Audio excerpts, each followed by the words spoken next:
На този ден сме се събрали да отпразнуваме обединението на нашите приятели Катерина и Станислав.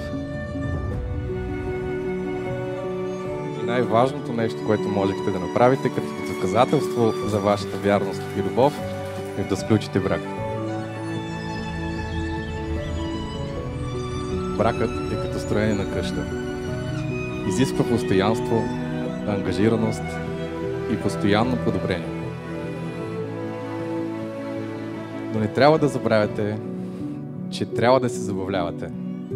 Трябва да се обичате, трябва да бъдете заедно един до друг и да се подкрепяте. Нека това бъде самото начало на вашето пътешествие. Бъдете живи и здрави. Много се обичайте и се подкрепяйте. За младото семейство Видолови, на здраве! But I feel like I'm in a dream.